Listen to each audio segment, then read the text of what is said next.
जून जुलाई और अगस्त, सितंबर अक्टूबर और नवंबर, मैं अगर अपनी जेई प्रिपरेशन को 2 हिस्सों में डिवाइड करना चाहूँ तो ये 2 हिस्सों में मेरी प्रिपरेशन डिवाइड हो जाएगी। जून से अगस्त का फेज जिसमें मैं हाईली मोटिवेटेड था, 15-15 घंटे भी कभी कभी पढ़ लेता था और बहुत सारे रिसोर्सेज सॉल्व कर रहा था। वहीं सितंबर से नवंबर में सिर्फ 11 घंटे पढ़ रहा था, लेकिन हफ्ते का हर एक दिन 11 घंटे पढ़ता था। मोटिवेटेड नहीं था, लेकिन डिसिप्लिन ऐसा था कि सामने वाला देख के डर जाए। इस फेज में मैंने अपनी मोस्ट ऑफ द मटेरियल और रिसोर्सेज को दूर हटा दिया था और सिर्फ इंपॉर्टेंट और सारे ऑप्शंस को एलिमिनेट करके एक मटेरियल, एक टीचर, एक रिसोर्स पे आ गया था। और ये जो सितंबर से नवंबर का फेज था, इतनी मैच्योरिटी मुझे कैसे आई? सिर्फ और सिर्फ इस डायरी की वजह से। ये है वो डायरी जो मैंने मेंटेन की थी, और मैं तुमको बताऊं, मैं सिर्फ 3 से 4 महीने ही इसको कर पाया था, लेकिन जो टॉपर्स होते हैं उनको ये चीज रियलाइज हो जाती है 1-2 साल पहले। ये कोई मामूली डायरी नहीं है। इस डायरी के अंदर मैंने अपने अक्टूबर, नवंबर, दिसंबर से लेकर जितनी भी जेईई की प्रिपरेशन है सारी कंपाइल कर रखी है, और सिर्फ इस डायरी की बदौलत मैं अपनी प्रिपरेशन को ट्रैक पे लेके आ पाया सिर्फ 3-4 महीनों में। और तुम्हारे पास तो अभी काफी सारा टाइम पड़ाएगा, तुम्हें इसकी अहमियत, इसका पावर रियलाइज हो गया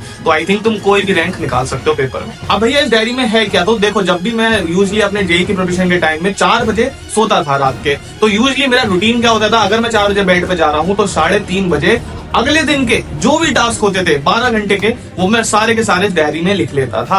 अब ये छोटी सी हैबिट से पता है क्या चेंज आया मेरी जिंदगी में? सबसे पहले मेरी अकाउंटेबिलिटी बढ़ी अपने टास्क को लेके। मेरे पास हमेशा रहता था कि हाँ, मैंने एक टास्क अपने कहीं पे लिख रखे हैं और हमेशा अर्जेंसी रहती थी मुझे काम करने की। तो accountability and urgency of doing the work हमेशा तुम्हारी बनी रहेगी। दूसरी चीज, सोने से पहले जो फुलफिलमेंट मेरे को इतना अच्छा फील होता था, फुलफिल्ड एकदम, कि हाँ यार सारा काम हो गया, पूरी जेईई प्रिपरेशन अपने कंट्रोल में है, तो नींद भी इतनी सॉलिड आती थी। और पता है, सोने से ज्यादा सुबह उठने का एक्साइटमेंट होता था, जल्दी से सुबह हो जाए, अपने आगे के टास्क करना स्टार्ट कर दो।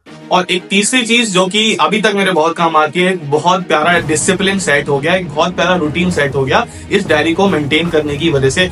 इस डायरी को कैसे मेंटेन करना है, पूरा फॉर्मेट मैं तुम्हें फ्री में डिस्क्रिप्शन में देके जाऊंगा, टेलीग्राम की ग्रुप की लिंक है, वहां पे ज्वाइन कर लो। मैंने पूरा फॉर्मेट दे रखा है, और हर रोज टेलीग्राम पे बच्चे मुझे अपने डेली टारगेट्स इसी फॉर्मेट में भर के दे रहे होते हैं, जैसे कि तुम स्क्रीन पे भी देख सकते हो। और तुम सबको आईआईटी की कसम है, आज से ही ऐसी कोई डायरी या फिर ऐसा ही कुछ मेंटेन करना और मुझे डेली बेसिस पे टेलीग्राम पे भेजना। तुम्हारी अकाउंटेबिलिटी और तुम्हारा सिलेक्शन में बनवा के रहूंगा। डिस्क्रिप्शन में मैंने पूरी टू डू लिस्ट का फॉर्मेट तुमको दे दिया है। और हाँ, मेरे फ्यूचर आईआईटीएन सब्सक्राइब कर ले, वरना ट्रांसफॉर्म जेईई प्रिपरेशन की 3rd वीडियो तेरे से मिस हो जाएगी। मिलते हैं अगली वीडियो में, डिस्क्रिप्शन में जाके ज्वाइन कर लो ग्रुप को। Bye bye, see you, love you.